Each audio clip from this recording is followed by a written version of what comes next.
विजय दिवस की याद में जितने भी शहीद सैनिक थे, जितने भी लोग थे जिन्होंने लड़ाई लड़ी, उनको नमन करना चाहती थी, जनता को नमन करना चाहती थी। तो जो दृढ़ होकर सेना के साथ खड़ी रही, नेतृत्व के साथ खड़ी रही, और इंदिरा जी को भी याद करना चाहती थी, जिनकी वजह से जिनके दृढ़ निर्णय लेने की क्षमता, उनके नेतृत्व में ये लड़ाई हम लड़े और जीते। तो इसके साथ साथ मैं दो चीज़ें कहना चाहती थी। पहला ये कि आज बांग्लादेश में अत्याचार हो रहा है अल्पसंख्यकों के साथ। जो लड़ाई हमने लड़ी थी उस समय, वो किस चीज़ की लड़ाई थी? असूलों की लड़ाई थी।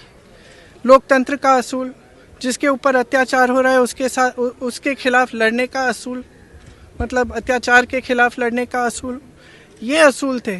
और यही असूल हैं जिसने भारत को महान बनाया है, और यही असूल हैं जिसके लिए हमारी आज़ादी की लड़ाई लड़ी गई। उसी के लिए हम लड़ रहे थे। उस समय देश अकेला था, किसी ने समर्थन नहीं किया। इंदिरा जी पूरे विश्व में घूमी कि कुछ करिए, रोकिए इस अत्याचार को। कोई खड़ा नहीं हुआ, हमारा देश खड़ा हुआ।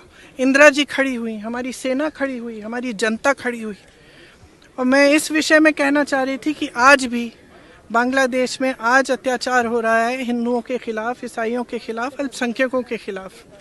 मैं सिर्फ ये कहना चाह रही थी कि हमारी सरकार आवाज़ उठाए, बांग्लादेश की सरकार से बात करे और उनको सुरक्षित रखने का काम करे। सबसे पहला मुद्दा ये था।